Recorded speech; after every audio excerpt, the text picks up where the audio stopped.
Seja muito bem-vindo ao canal Abner Jovem Cristão, como também seja muito bem-vindo a mais um vídeo da série Mulheres que Inspiram. Hoje falaremos sobre a vida de mais uma mulher que inspira, por sua força, testemunho e dedicação à obra do Senhor. A história dela, no meio de tantas outras histórias, carrega consigo uma peculiaridade, uma jovem de atitudes honrosas, que deixou um grande testemunho e memorial de quem escolheu cumprir o seu propósito. O nome dela é Tabita. A história desta jovem cristã não é tão conhecida, mas particularmente carrega consigo uma lição que deve ser seguido por qualquer jovem em Cristo. Tabita foi uma jovem discípula. Isso significa que muito provavelmente ela seguia os ensinos de Jesus e estava caminhando na fé, talvez precocemente, por ainda ser muito jovem.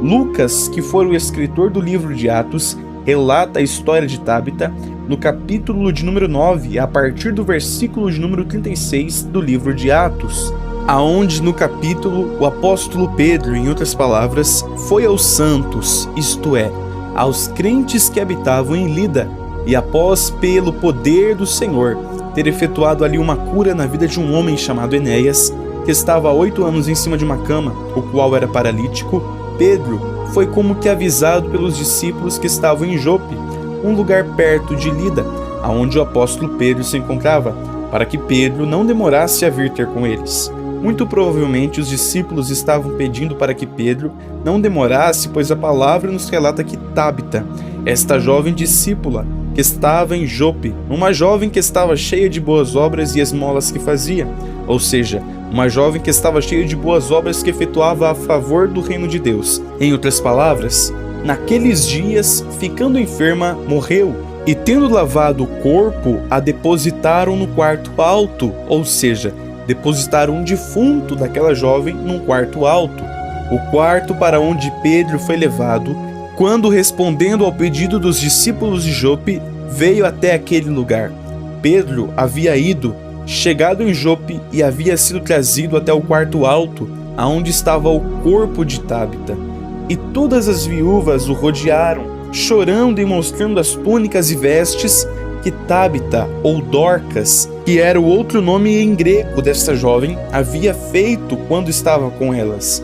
Certamente Tabita, ainda que não tinha tantos feitos em relação a curas e ressurreições, efetuados pelo poder do Senhor, segundo o que a palavra nos relata, como Pedro, que a tantos pelo poder do Senhor levou a cura, Tabita havia cumprido o seu propósito. Tinha boas obras consigo, para aquelas viúvas terem rodeado Pedro, chorosas, mostrando as túnicas e vestes que aquela jovem havia feito, certamente é porque ela era alguém de muito respeito, porque havia deixado um legado de bondade e amor fraternal para com o próximo. Ainda que a palavra não nos mostre Tabita efetuando uma série de milagres, ela cumpriu o seu propósito com excelência e amor, se dedicando ao chamado que havia recebido do Senhor. O apóstolo Pedro, porém, fazendo sair aquelas viúvas, pôs-se de joelhos e orou. E, voltando-se para o corpo, ou seja, quando Pedro voltou em si daquela oração, disse: Tabita, levanta-te.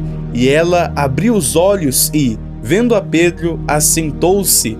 E Pedro, dando-lhe a mão, a levantou e, chamando os santos, ou seja, os crentes e as viúvas, apresentou Tabita viva. E foi isto notório por toda Jope, e muitos creram no Senhor. Vamos frisar este texto: e muitos creram no Senhor. Aleluia! Meus queridos irmãos e ouvintes, que história linda! Olha que interessante, o texto nos revela um bom testemunho daquela jovem cristã em Cristo, uma jovem que levava um memorial de boas obras consigo. Contudo, isso não foi um empecilho para que ela não fosse acometida com uma enfermidade e viesse a morrer. Na verdade, Deus tinha um tão grande propósito, um grandioso propósito, justamente na morte de Tabita, pois ela seria ressuscitada e carregaria um tão grandioso e único testemunho de que um dia morreu, mas o dono da vida chamado Jesus Cristo, usando o seu servo, o apóstolo Pedro, a ressuscitou. Às vezes, não vamos entender mesmo o porquê de determinadas situações que Deus permite em nossas vidas. Mas o que não podemos fazer é tentar nos justificar através das boas obras. Na verdade, meus queridos irmãos e ouvintes, o que realmente merecíamos não era o bem de Deus, e sim o juízo, pois como homem a descendência humana se corrompeu e se afastou de Deus. Mas pelo sangue do eterno e poderoso Cordeiro Imaculado de Deus, Jesus Cristo, nós somos redimidos, libertos do pecado e aceitos por Deus para vivermos em novidade de vida. Não espere que boas obras irão te livrar de um possível sofrimento.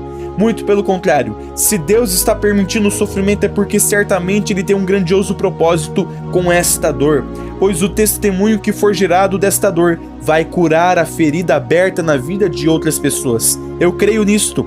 Não importam as circunstâncias, seja fiel ao Senhor e Ele fará o melhor por sua vida. Ainda que doa, é muito melhor enfrentar a dor sentindo a presença de Deus te consolando, passando bálsamo, do que não ter dor, mas também estar inteiramente vazio por dentro. É muito melhor passar pelas lutas e adquirir um grandioso testemunho do que não ter o que falar quando te perguntarem sobre suas experiências com Deus. A dor que Deus permite muitas das vezes é para a glória do Senhor, pois o Senhor há de fazer grandiosas obras em nossas vidas.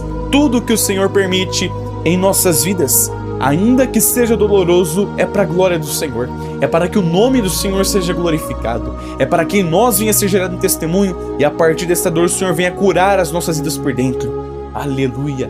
Tudo isso é para a glória do Senhor. O versículo de número 42 do capítulo de número 9, onde nos é relatada a história de Tábita, termina dizendo que muitos creram no Senhor. Sabe o que isso significa? A partir desta dor, que para muitos parece ser morte, o Senhor vai fazer com que muitos passem a crer no santo nome do Senhor por intermédio da sua vida.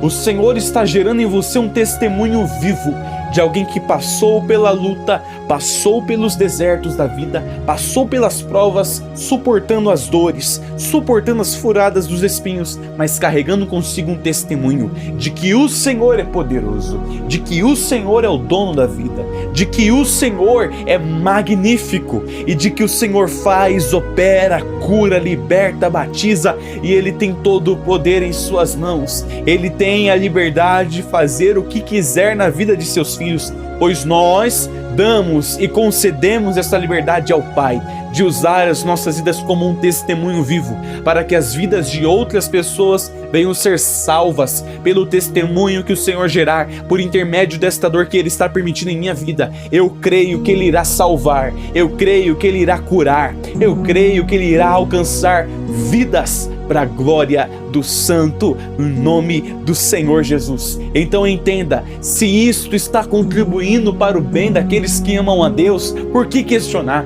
Se isto está contribuindo para o bem daqueles que são chamados pelo decreto do Senhor, para que questionar? Para que murmurar? O Senhor está no controle de tudo, e se Ele está permitindo é porque Ele sabe o que há de nascer, os frutos que irão de dar por intermédio desta dor que está sendo gerada em você. Você irá ver, enxergar daqui a alguns anos, daqui a algum tempo, daqui a algumas semanas, os frutos da dor que fora gerado em você, que fora gerado em sua vida, com a permissão de Deus que te permitiu passar por coisas que você talvez não queria, mas passou, e destas coisas tão difíceis que enfrentou, o Senhor gerou um testemunho para alcançar a vida de outras pessoas, para a glória de Deus. Livro de Provérbios, capítulo de número 31, versículo de número 30. Salomão nos deixa uma palavra tão gloriosa para encerrarmos esta série de 3 vídeos em comemoração ao Dia da Mulher, glorificando ao santo nome do Senhor pela vida destas 3 mulheres que foram abordadas nesses 3 vídeos: Joquebede, Ana e Tábita. Joquebede, uma mãe de propósito. Ana, uma mulher resiliente em meio às lutas. Tábita, uma mulher sábia que guardava boas obras consigo. Nós precisamos sempre procurar o testemunho fiel do Senhor manifesto na vida dos seus. Segundo os exemplos que nós temos na Bíblia, precisamos aplicar tais exemplos em nossa vida. Precisamos ser pessoas de propósito, precisamos ser pessoas resilientes no meio da batalha, como também precisamos carregar conosco a verdade de Cristo, as boas obras, sempre mostrarmos Cristo em nossas atitudes, pois nós seremos recompensados por Deus por tudo o que estamos fazendo pela presença do Senhor, por amor ao reino de Deus. Aleluia! Livro de Provérbios, capítulo de número 31, versículo de número 30. Leia comigo, a palavra do Senhor nos diz: enganosa é a graça, e vaidade a formosura, mas a mulher que teme ao Senhor, essa será louvada. Temor a Deus é encontrado na vida de Joquebede. Ela temeu ao Senhor, ela escondeu a criança consigo. Ela não entregou seu filho à morte, não, ela guardou consigo. Ela obedeceu às instruções que o Senhor já havia concedido em seu coração, muito provavelmente. Ana temeu ao Senhor. Quando entrou no templo, derramou súplica. Ao invés de murmurar, ao invés de reclamar, ao invés de questionar, ela fez só uma petição: Senhor, se o Senhor me der, eu vou devolver ao Senhor. Vai ser um varão na casa do Senhor. Sobre a sua cabeça não vai passar navalha. Um voto que ela votou diante do Senhor. Quando ela foi afrontada por aquele homem que carregava consigo uma unção sacerdotal, ela não tentou medir forças com o sacerdote, não, ela teve temor do Senhor. Ela mansamente respondeu ao sacerdote e recebeu a sua vitória. Tábita teve temor do Senhor. Ao invés de andar como qualquer outra jovem, ela decidiu ter boas obras, decidiu ser referência, decidiu ser exemplo de vida de uma pessoa que decidiu andar nos preceitos e na retidão da presença do Senhor. Escolha ser a diferença, escolha ser uma referência, escolha ser uma mãe, uma mulher, uma filha, uma esposa de propósito. Escolha ser uma pessoa que resiste, que tem resiliência consigo, que não se dobra aos altares, que não se rende às lutas, mas luta na oração, luta na intercessão. O Senhor há de fazer coisas grandiosas em nossas vidas, mas nós precisamos ter atitude de termos propósito, de termos resiliência e de sermos tementes a Deus, de termos boas obras na presença do Senhor, um memorial vivo que está diante de Deus. Amém? Que Deus abençoe a sua vida. Se você gostou desse vídeo, é novo por aqui, eu já te faço esse seguinte convite: curta este vídeo, se inscreva neste canal, ative o sininho das notificações e compartilhe com mais alguma outra pessoa, para que esta outra pessoa também seja abençoada por esta palavra. Que o Senhor Jesus possa multiplicar sobre nós a graça, a unção, a ousadia, a intrepidez e a autoridade para falarmos e ainda levarmos cada vez mais a mensagem do Evangelho de Cristo, da dura cruz de Cristo, de Jesus Cristo, que salva, que liberta, que purifica, que batiza, para a glória do Senhor Jesus. Que Deus te abençoe em nome do Senhor Jesus.